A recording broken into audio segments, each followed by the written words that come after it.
They say happiness is something you should hold onto tightly, as if it were a rare gift that might slip away at any moment. But what if, for some, happiness itself feels like the danger? There is a quiet, often invisible struggle. People who don't chase happiness, but question it, doubt it, even fear it, not because they don't want to feel joy, but because they've learned that joy doesn't stay. Why does happiness feel like a warning sign instead of a reward? Why does peace feel unfamiliar, almost suspicious?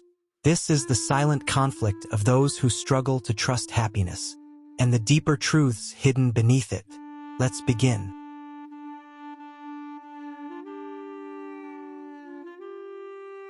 There is a moment that feels almost unnoticeable at first. Something good happens. A quiet success, kind message, a rare sense of calm, and instead of fully sinking into it, something inside you pauses. Not in gratitude, but in hesitation. It is subtle, almost invisible, but it's there, the quiet question that follows joy like a shadow. How long will this last? For some, happiness arrives like a warm light. For others, it feels like standing on thin ice, beautiful but fragile. Every step forward is careful, measured, because deep down, there is a sense that something this good cannot stay. So instead of relaxing into the moment, the mind begins to scan, looking for cracks, signs, warnings. Was that message too good to be true? Is this calm just temporary? Is something about to go wrong? It is not pessimism in the usual sense. It is not a conscious decision to expect the worst. It is something quieter, more automatic, a reflex built over time. You might even notice yourself pulling back, not fully celebrating, not fully expressing joy, almost as if part of you is trying to soften the impact of what might come next. Because if you don't go too high, you won't fall too hard. And so happiness becomes something you approach carefully, not something you run toward, but something you test. Like water that might be too hot, or a door that might suddenly close. There is a strange loneliness in this experience, because from the outside, everything looks fine. You smile, you function, you even seem happy, but inside, there is distance, a quiet separation between you and the feeling itself. You are there, but not fully there. And the most confusing part? You may not even realize it's happening.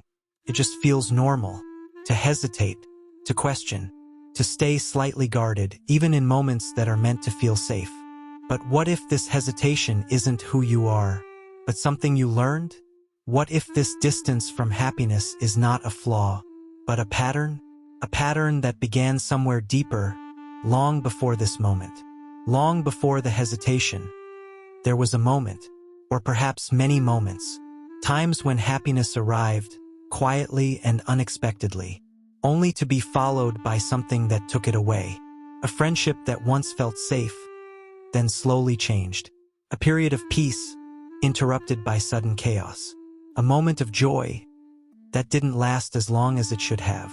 And the mind noticed, not consciously, not all at once, but slowly, like water seeping into cracks beneath the surface. It began to connect the dots. Every time something feels good, something happens after. So it learned, not through logic, but through experience. Not through words, but through feeling. Happiness became a signal, not of safety, but of what might come next. Loss, disappointment, change. And over time, the memory of those moments didn't stay in the past. They became part of how the present was experienced. Because the brain does not separate time the way you think it does. It remembers patterns, not timelines. So when something good happens now, it does not feel entirely new. It feels familiar, but not in a comforting way, in a cautious one, like déjà vu with an edge. This has happened before, and it didn't end well. Even if the current moment is different, even if the people are different, even if there is no real threat, the feeling remains. Because emotional memory is not concerned with accuracy. It is concerned with protection. And protection often means expecting the worst, just in case. This is how happiness becomes complicated. Not because it is inherently fragile, but because it has been paired with fragility in the past. Like a song that once played during a painful goodbye. Even years later, the melody carries the same weight. So you don't just feel happiness as it is. You feel everything it has ever been connected to. The echoes, the endings, the silence that followed. And without realizing it, you begin to treat joy as something temporary, something that will leave, something that always has. But what if the fear you feel now is not about the present at all, but about memories that never fully settled? What feels like doubt is often protection. Not conscious, not deliberate, but something deeper, quieter, and far more automatic. The brain is not, don't get too comfortable. This response can feel confusing. Why feel anxious when things are going well? Why feel uneasy in moments that should bring relief? But from the brain's perspective, it makes perfect sense. Unpredictable happiness is harder to trust than consistent struggle. At least with struggle, you know what to expect. There is a strange familiarity in it. But happiness feels uncertain, temporary, like something that could disappear without warning. So the brain treats it carefully. It doesn't fully allow it in. Keeps a small distance, not to punish you, but to protect you from the shock of losing it again. Over time, this becomes your emotional baseline, a quiet state of readiness, a subtle tension beneath even your calmest moments. And the most important thing to understand is this reaction is not weakness. It is intelligence shaped by experience. Your mind is not broken. It is doing exactly what it learned to do. But what happens when protection itself becomes the thing that keeps you from feeling safe? There is a quiet conflict that rarely shows itself on the surface. On one side, there is a longing, a natural pull toward happiness, connection, ease, the part of you that wants to feel light, open, at peace. And on the other side, there is resistance, not loud, not obvious, but steady, persistent. It whispers caution into moments that should feel safe. Don't get too comfortable. This won't last. Be careful. And so you exist in between. You want to enjoy the moment, but something holds you back. You want to trust the feeling, but something questions it. This creates a subtle tension, like trying to relax while keeping one eye open. Even in joy, there is effort. Even in calm, there is alertness. It becomes exhausting because you are constantly managing something invisible, letting yourself feel, then pulling back, opening up, then closing again, not fully choosing either side. And over time, this back and forth becomes familiar. You might even begin to mistake it for who you are. Someone who can't fully relax. Someone who overthinks good things. Someone who just doesn't trust happiness. But beneath these labels, there is something deeper happening. This is not indecision. It is protection colliding with desire. A part of you has learned that happiness can lead to pain.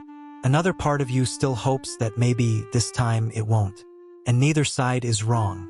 That is what makes the conflict so powerful. Because you are not fighting against something irrational.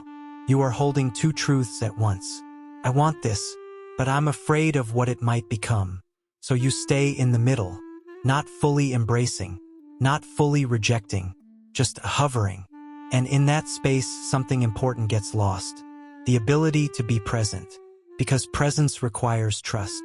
And trust feels like risk. So instead, you prepare. Even when there is nothing to prepare for. Even when the moment is quiet, stable enough. The mind stays alert. The heart stays guarded. And slowly, without realizing it, you begin to experience happiness from a distance. Close enough to see it, but not close enough to feel safe inside it. At some point, something shifts. Not suddenly, not dramatically, but quietly, like a thought that lingers longer than usual. You begin to notice the pattern, the way happiness arrives, and how quickly your mind moves to question it. The way something good happens, and instead of resting in it, you prepare for its end. And for the first time, a different kind of question appears. Is it really the happiness I don't trust, or what I believe will happen after it? This realization is subtle but powerful, because it separates the feeling from the fear. It shows you that the discomfort doesn't come from joy itself, but from the expectation attached to it. An expectation shaped by the past, but projected onto the present. And once you see it, it becomes difficult to unsee. You begin to catch yourself in those small moments. The hesitation after something goes right. The tension in your chest when things feel calm. The urge to stay guarded, even when nothing is wrong. And instead of immediately reacting, you pause, just for a moment, not to force yourself to feel differently, but to observe, to notice the thought as it forms, to recognize the familiar voice that says, "This won't last." And in that space, something begins to soften, because awareness does something protection cannot. Creates distance, not from happiness, but from the automatic fear surrounding it. You start to realize that the fear is not a fact. It is a memory echoing in the present. Prediction, not a certainty. And slowly, the pattern loses a bit of its grip. Not completely, not all at once, but enough to create a small opening. A moment where you can experience something without immediately bracing for its loss. It might feel unfamiliar at first, even slightly uncomfortable, but it is different, because for the first time, you are not fully inside the pattern. You are aware of it, and that awareness is where change begins. Not by forcing trust, but by gently questioning what you've always assumed to be true. And in that questioning, something new becomes possible. There is a quiet difference between forcing happiness and allowing it. For a long time, joy may have felt like something that needed to be managed, watched carefully, held lightly, never fully trusted. But something begins to change when you stop trying to control the outcome of the feeling. Not by convincing yourself that everything will last, but by letting the moment exist without asking it to. This is where the experience of happiness becomes softer. Less like something you have to protect, and more like something you can simply notice. A small warmth in the chest, a moment of ease in your thoughts, a sense of stillness that doesn't demand anything from you. And instead of questioning it immediately, you begin to stay with it just a little longer. Not perfectly, not always, but enough to feel the difference. Because sitting with joy is not about certainty. It is about presence. It is about allowing something to be real, even if it is temporary, especially if it is temporary. At first, this can feel unfamiliar. There may still be a voice in the background, quietly reminding you of what could go wrong.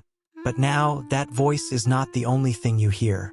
There is also awareness, a gentle recognition that the fear is there, but does not have to lead. So instead of pulling away, you remain.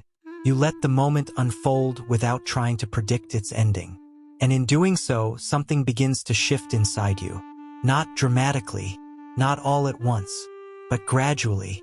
The body learns that it can experience calm, without immediately preparing for disruption. The mind learns that not every good moment needs to be questioned, and slowly, happiness becomes less of a signal to brace, and more of a space you can enter, even if just for a few seconds at a time, even if it feels uncertain. Because trust, in this sense, is not about believing that happiness will stay. It is about allowing yourself to feel it while it's here, without shrinking it, without stepping away from it too soon. And in those small moments of staying, you begin to build something that was never forced, a quiet, growing sense of safety within the experience itself. There is a version of peace that does not come from certainty. It does not promise that things will last. It does not guarantee that nothing will change. Instead, it offers something quieter, something less rigid but more real. The understanding that not everything needs to stay, for it to be meaningful. For a long time, happiness may have felt like something fragile, valuable but always at risk, something to approach carefully, something to hold without holding too tightly. But what begins to change is not happiness itself. It is your relationship to it. You start to see that the fear was never truly about joy. It was about the endings you associated with it, the moments when things shifted without warning, the times when something good slipped away before you were ready. And slowly, that association begins to loosen. not because the past disappears, but because it no longer defines every present moment. You begin to experience something new, a kind of peace that exists even with uncertainty, a willingness to feel something fully without needing to know how long it will stay. And in that space, happiness becomes different, not something you chase, not something you doubt, but something you allow. Like sunlight passing through a window, it warms the room even if it eventually fades. And its value is not in how long it lasts, but in the fact that it was felt at all. This is where trust quietly returns, not as blind belief, not as forced optimism, but as a gentle acceptance. That moments can be good, even if they are temporary, that peace can be real, even if it changes, and that you are allowed to feel something fully, without needing to protect yourself from its ending. Because not every moment is a warning. Some moments are simply moments. And when you begin to meet them that way, without fear, without resistance, you don't just experience happiness. You experience yourself within it, present, open, enough. If this video made you feel seen, if parts of this reflection felt familiar in a quiet, unspoken way, then what you've been carrying may not be as uncommon as it feels. There are many who experience happiness with hesitation, who question calm, who brace themselves in moments that are meant to feel safe, not because they are broken, but because they have learned in their own way to protect what matters. And if something inside you was touched while listening to this, a memory, a feeling, a recognition you couldn't quite name, it deserves space, not judgment. This is a place where those quiet patterns are explored, where the hidden corners of the human mind are brought into light, gently, without pressure. If you'd like to stay connected to that kind of space, you can choose to be part of it. And if you feel comfortable, you're invited to share your thoughts below, not because you have to, but because sometimes your words might help someone else feel less alone. Or perhaps simply sitting with what you felt is enough for now. Take care of yourself. You deserve gentleness.